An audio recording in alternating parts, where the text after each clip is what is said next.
They thought they had this one solved. Not the whole monument, just this one stone. The flat gray slab lying almost flush with the earth, half buried under two collapsed giants at the heart of the circle. For over 100 years, since 1923, geologists were certain where it came from. A quarry in the hills of West Wales, roughly 200 kilometers away. Case closed. Textbook entry written, museum plaques printed.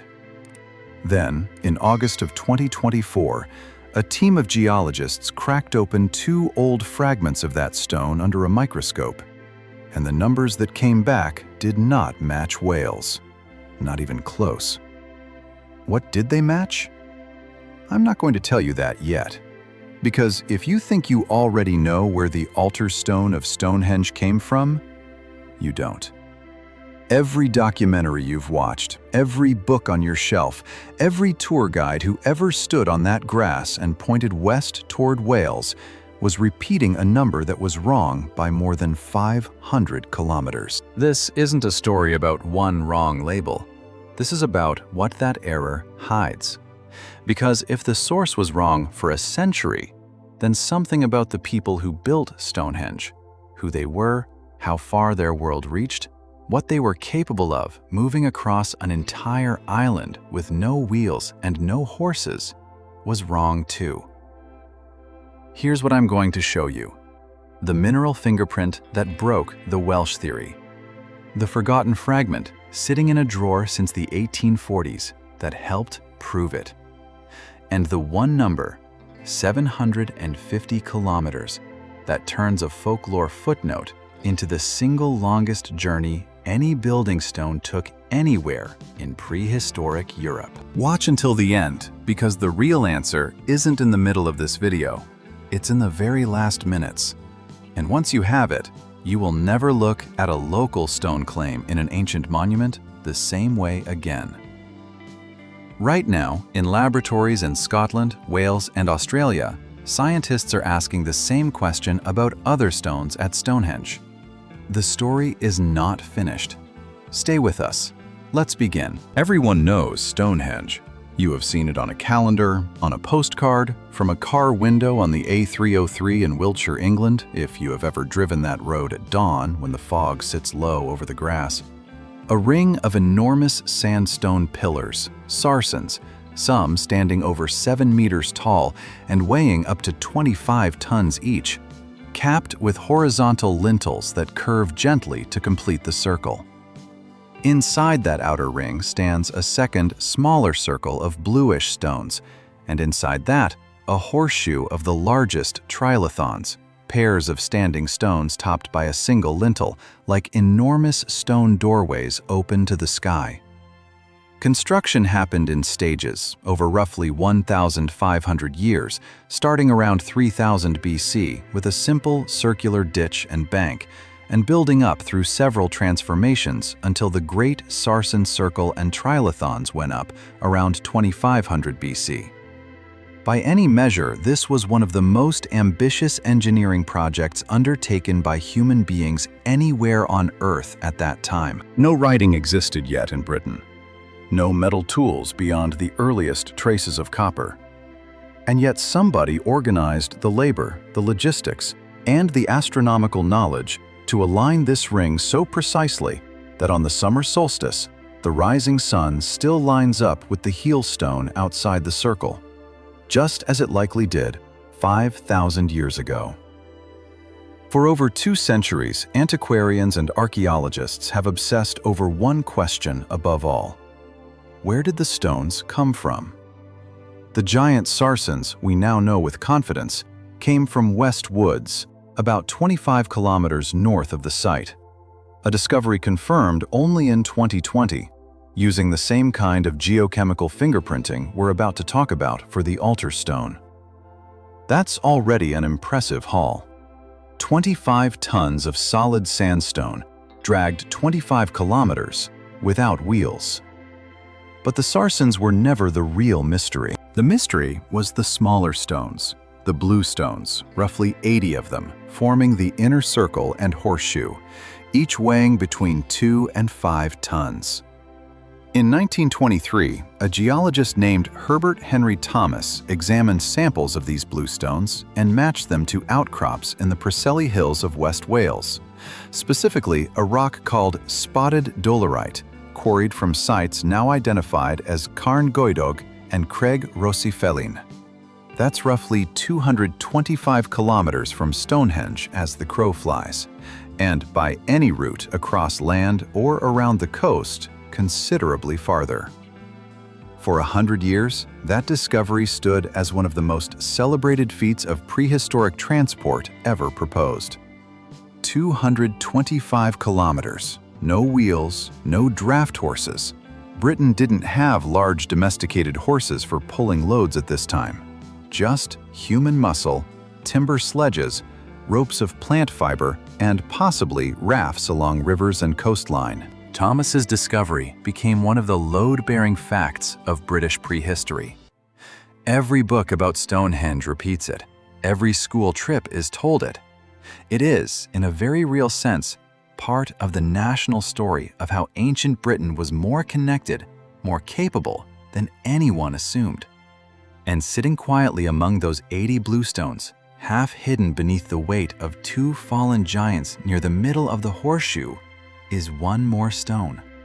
Flatter, wider, a different color, a gray-green tone, speckled, almost slate-like, where the bluestones tend toward a more uniform blue-gray. Antiquarians in the 17th and 18th centuries called it the altar stone, imagining, with zero evidence, that it once served as a sacrificial platform. The name stuck, even though no archaeologist believes that's genuinely what it was used for. Nobody knows its exact original position within the monument, because by the time serious excavation began, it was already buried under the collapsed Great Trilithon. But here is the detail that matters for our story. For 100 years, everyone simply assumed the altar stone traveled with the rest of the Welsh bluestones. Same journey, same origin, filed under the same triumphant story of Neolithic transport genius. Herbert Thomas himself lumped it in with the Preseli group in his original 1923 paper.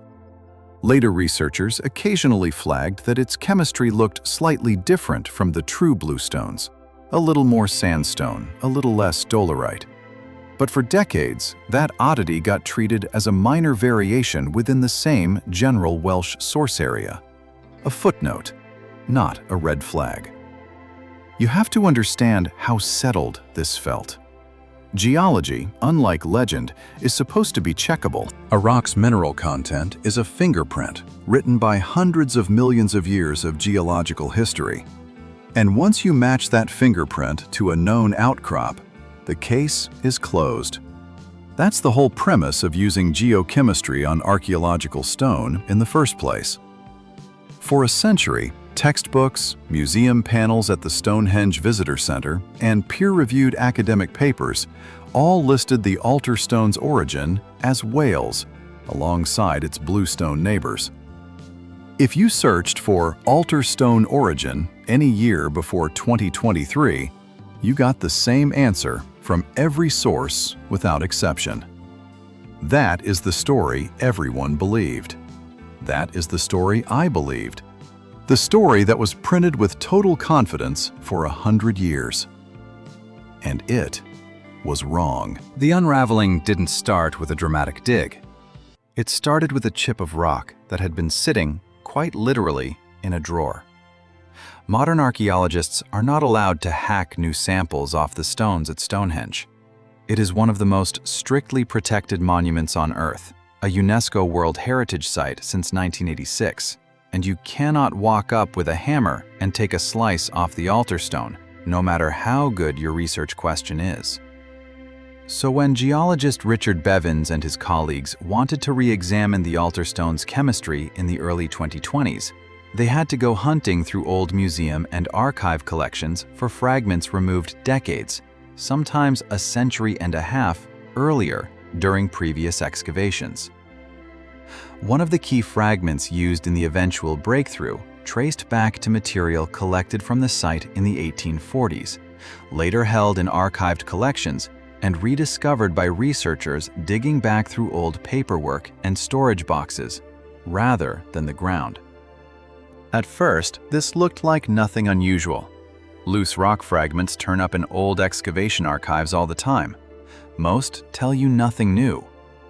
Then, in 2022 and 2023, Bevins, along with Nick Pierce at Aberystwyth University and colleagues, ran a fresh round of geochemical analysis on altar stone fragments, testing for the specific ratios and ages of trace minerals embedded in the sandstone. The results didn't match Wales, not the Preseli Hills, not the old red sandstone formations of the Anglo-Welsh Basin that had always been assumed to be the source. The 2023 paper made headlines with a simple, startling conclusion. Wherever the altar stone came from, it was not Wales. That result alone upended 100 years of assumption. But it left the harder question wide open. If not Wales, then where? A sandstone slab could theoretically match dozens of formations across the British Isles.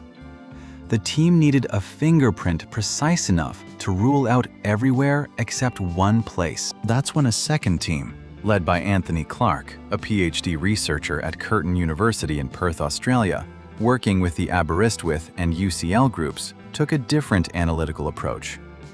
Instead of just bulk chemistry, they dated individual mineral grains inside the sandstone, zircon, rutile, and apatite crystals, each acting like a tiny time capsule recording the age of the original rock that eroded to form the sand grains cemented into the altar stone millions of years later.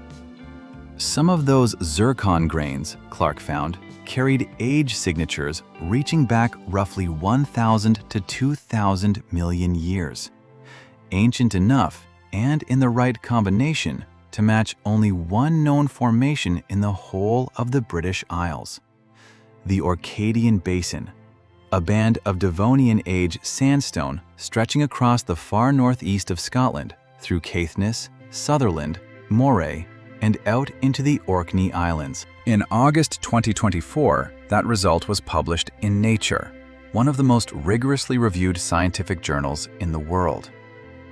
The altar stone of Stonehenge did not come from a quarry 225 kilometers away in Wales. It came from a region at least 750 kilometers away in the far north of Scotland. 100 years of textbooks were wrong. And the moment that fragment's mineral fingerprint lit up as a match for Orcadian sandstone instead of Welsh dolerite, an entirely new, much harder question opened up.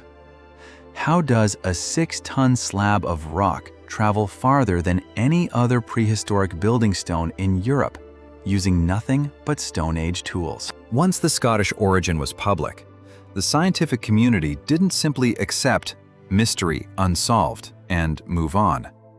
Like any serious anomaly, it went through a ladder of explanations. Each one proposed to make the finding less disruptive, and each one by one, undercut by the numbers. First explanation: it's a coincidence of geology. Maybe there's an undiscovered outcrop of matching sandstone somewhere closer, in England or Wales, that just hasn't been sampled yet.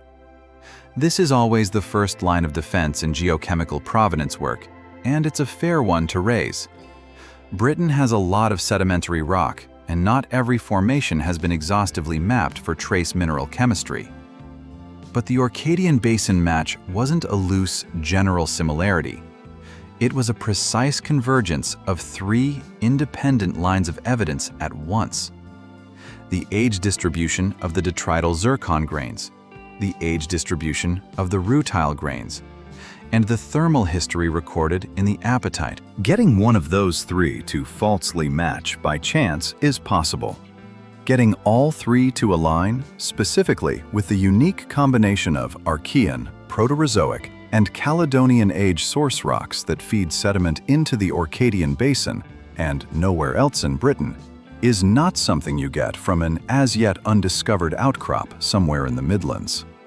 researchers explicitly checked candidate formations closer to Stonehenge, in the Anglo-Welsh Basin and elsewhere in England, and none matched. The explanation didn't survive its own conditions. Second explanation. Fine, it's from the north, but maybe from somewhere on the way, a formation partway between Scotland and Wiltshire. So the real transport distance is much shorter than 750 kilometers. This is the version people want to be true, because it makes the logistics easier to imagine. But Devonian Orcadian-type sandstone, with this exact chemical fingerprint, is a genuinely regional formation. It does not reappear halfway down Britain. Northern England and the Midlands have their own geochemically distinct Devonian and Carboniferous sandstones, already sampled by the same research groups, and they do not match either. There is no convenient waypoint. The nearest matching outcrops sit in the far northeast of Scotland, full stop. 750 kilometers, measured as the crow flies from the closest edge of the Orcadian Basin to Salisbury Plain, is not a worst-case estimate. It's the minimum. Third explanation. Perhaps it wasn't the Neolithic builders who moved it at all. Perhaps it's a much later addition, dragged there in the Bronze Age, the Roman period, or even by antiquarians in the 17th or 18th century, and simply misattributed to the original construction phase. This is where the archaeological dating, independent of the geochemistry, closes the door. The altar stone lies stratigraphically associated with the Stage II construction of Stonehenge, the phase in which the great Sarsen circle and trilithons went up, dated through radiocarbon and structural sequencing to around 2620 to 2480 BC. It's found buried beneath two fallen sarsens from that same construction phase, meaning it had to already be in position before those sarsens fell. And there is no evidence, no historical record, no antiquarian account of anyone hauling a 6-ton slab of unusual rock onto Salisbury Plain and inserting it into the middle of an already ancient stone circle at any later date. The stone was there for the Neolithic phase. The math of "it arrived later" does not work with the physical stratigraphy. By the third explanation collapsing, only one conclusion is left standing, and it is the uncomfortable one. Sometime around 2600 BC, people in Neolithic Britain moved a 6-ton stone at least 750 kilometers from the far north of Scotland to the middle of Wiltshire, a distance more than 3 times farther than the already celebrated Preseli bluestone journey, using a transport technology that, as far as the archaeological record shows, had no wheels, no large draft animals, and, this is worth sitting with, no evidence that the societies at either end of that journey were even in regular contact with each other at all. An anomaly this size doesn't stay contained to one rock. If the number is real, and 3 independent mineral dating methods say it is, then an entire chain of assumptions about Neolithic Britain has to be rebuilt around it. Let's count what has to be true, one condition at a time. First, the logistics of moving 6 tons of stone across 750 kilometers of terrain with Stone Age tools. For comparison, the already famous Preseli bluestone journey, 225 kilometers, roughly a third of this distance, has been reconstructed by experimental archaeologists using timber sledges on greased or log-rollered tracks, requiring an estimated team of dozens of people working in relays over weeks, with the option of using rivers and coastal waters for part of the route by lashing stones onto rafts or dugout log platforms. That journey alone was treated for a century as one of the great feats of prehistoric engineering in Europe. The altar stones route is more than 3 times as long, likely requiring a significant sea voyage down the eastern coast of Britain, around treacherous headlands, in vessels we have almost no direct archaeological evidence for at this date and this scale of cargo. Whatever watercraft carried 6 tons of stone down the North Sea coast and around into the English Channel or up the Bristol Channel 5,000 years ago left no wreck, no dock, no shipyard we have found. We are inferring the existence of a maritime transport capability from the fact that the alternative, dragging it 750 kilometers overland through unmapped Neolithic terrain, is even harder to credit. Second, the social and political coordination required to organize such a journey at all. Moving a stone this size isn't a solo feat, or even a single village feat. It requires securing safe passage, or active cooperation, from every community whose territory the route passes through, across what is now the length of Scotland, the north of England, and into Wessex. Archaeologists have generally pictured Neolithic Britain around 2600 BC as a patchwork of regionally distinct, loosely connected farming communities, each with its own local monument traditions. The Orkney Islands, for instance, had their own extraordinary Neolithic building culture, including the stone village of Skara Brae and the great chambered tomb of Maeshowe, built independently of what was happening in Wessex. The altar stone's journey implies these were not disconnected worlds. It implies a level of shared purpose, or shared belief, or shared political authority stretching the length of the island, something closer to a single cultural network than a set of isolated tribes. Third, the reason. Why go to Scotland at all when suitable sandstone almost certainly existed far closer to Salisbury Plain? This is the detail that turns impressive engineering into deliberate, symbolic choice. If any large, flat slab of sandstone would have served the practical function ascribed to the altar stone, there was no need to reach 750 kilometers into the far north. The choice looks less like a matter of convenience and more like a matter of meaning. The same logic that likely drove the choice to import Welsh bluestones in the first place, rather than use the much closer, locally abundant Sarsen sandstone for the entire monument. Something about where a stone came from mattered to the people who built Stonehenge. Distance itself may have been part of the message. Fourth, the follow-up question this immediately raises about every other stone in the circle. If the altar stone's origin was wrongly assumed for 100 years simply because nobody had applied this level of mineral grain, dating to it specifically, what else has been mislabeled by inherited assumption rather than direct testing? Since the 2024 paper, researchers have explicitly said they intend to apply the same detrital zircon and apatite dating techniques to other stones at the site, whose origins were pinned down decades ago using older, less precise methods. The altar stone was not an isolated case study.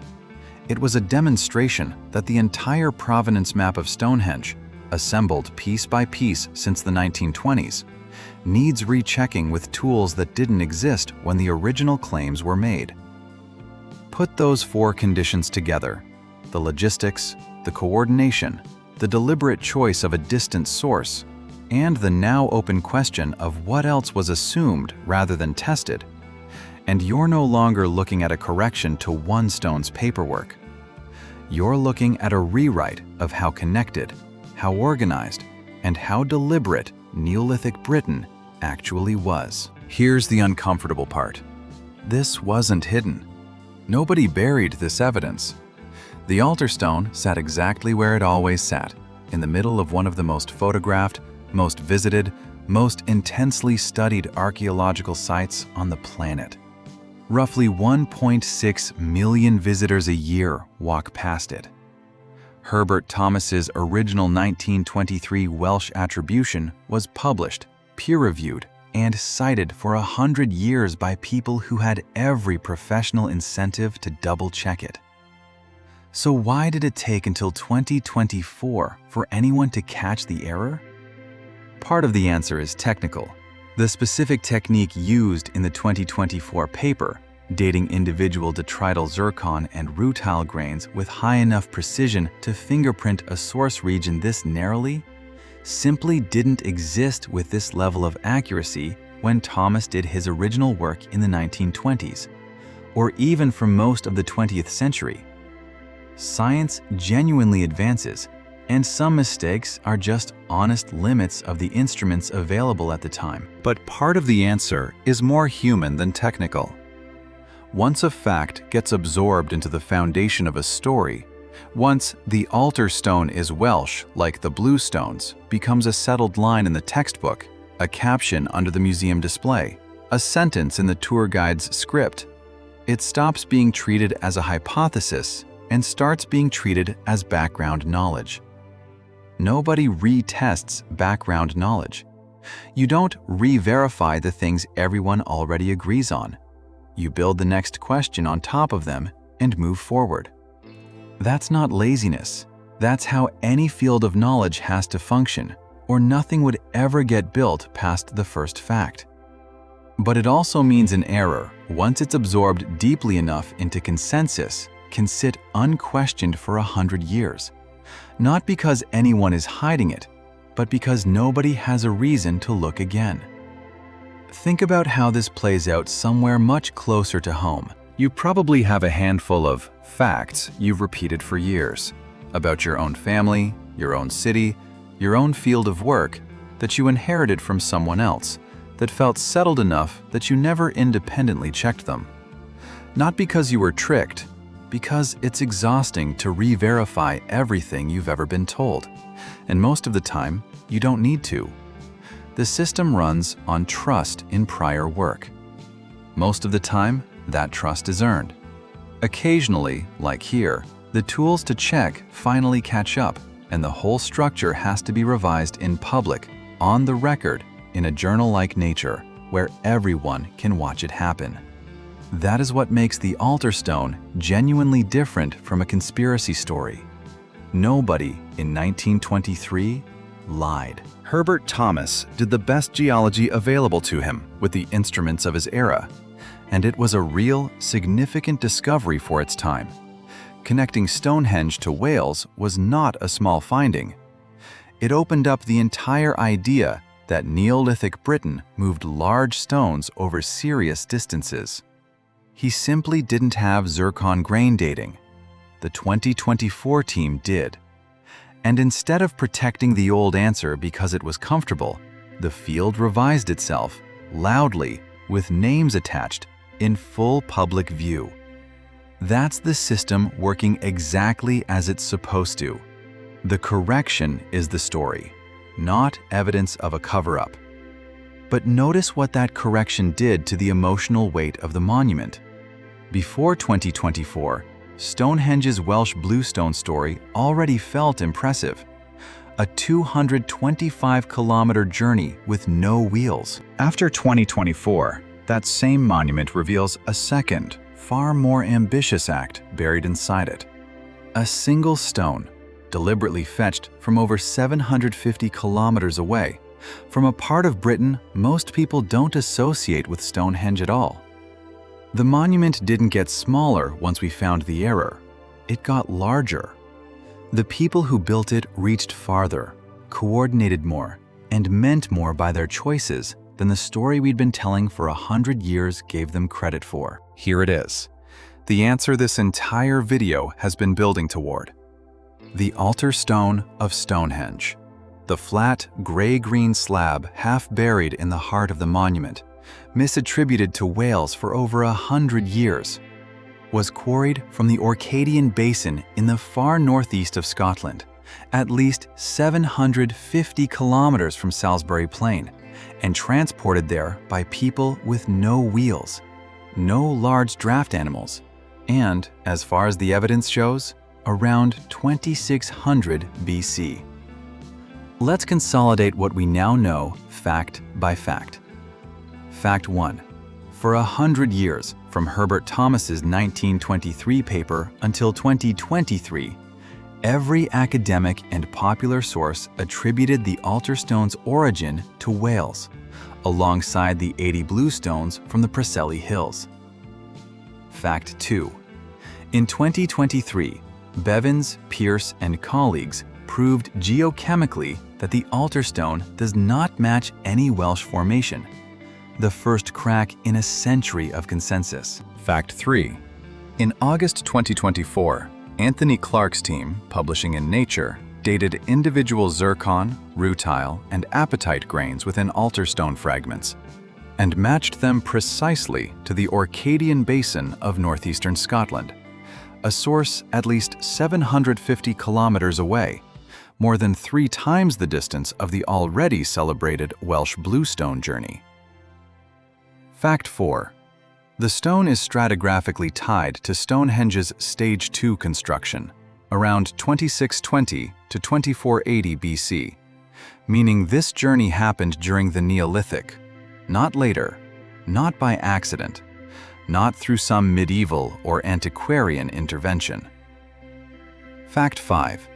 This single correction reopens the provenance of every other stone at the site, using techniques precise enough to catch an error a century of expert consensus missed. The gate this leaves open, wide and unresolved.